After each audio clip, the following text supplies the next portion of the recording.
এর মধ্যেই সরকার বিরোধী বিক্ষোভে উত্তাল ইউক্রেন। দুর্নীতি বিরোধী দুটি বড় সংস্থার স্বাধীনতা খর্ব করার লক্ষ্যে বিল পাশ হয়েছে দেশটির পার্লামেন্টে, যার জেরে সাধারণ মানুষের মধ্যে ছড়িয়েছে ক্ষোভ। রাজধানী কিয়েভ সহ বিভিন্ন শহরে বিক্ষোভে অংশ নিয়েছে হাজার হাজার মানুষ। রাশিয়ার সাথে যুদ্ধ শুরুর পর গত ৩ বছরে এটি দেশটিতে প্রথম সরকার বিরোধী বিক্ষোভ। ক্ষুব্ধ জনতার বিক্ষোভের এই দৃশ্য যুদ্ধবিধ্বস্ত ইউক্রেনের। রাশিয়ার সাথে চলমান যুদ্ধের মধ্যেই বিতর্কিত এক বিল নিয়ে ক্ষোভে ফুঁসে উঠেছে ইউক্রেনের সাধারণ মানুষ। মঙ্গলবার ইউক্রেনের পার্লামেন্টে পাশ হয় নতুন একটি বিল। পার্লামেন্টের ওয়েবসাইটের তথ্য মতে এরই মধ্যে এই বিলে সই করে তা আইনে পরিণত করেছেন প্রেসিডেন্ট ভলোদিমির জেলেনস্কি।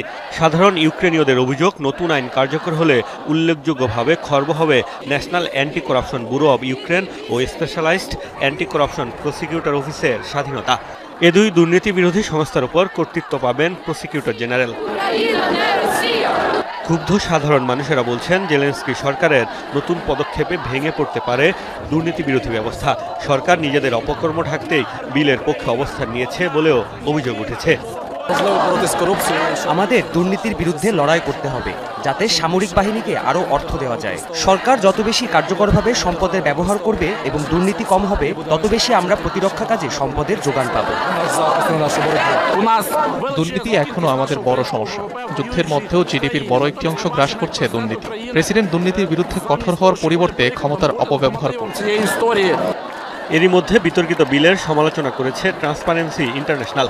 এমনকি ইউক্রেন সরকারের এই পদক্ষেপে উদ্বেগ জানিয়েছে ইউরোপীয় ইউনিয়নও। চলমান যুদ্ধের মধ্যেই ইউক্রেনে বেশ কয়েকজন কর্মকর্তার বিরুদ্ধে একাধিকবার অস্ত্র কেনাবেচা সহ বিভিন্ন ইস্যুতে দুর্নীতির অভিযোগ উঠেছে।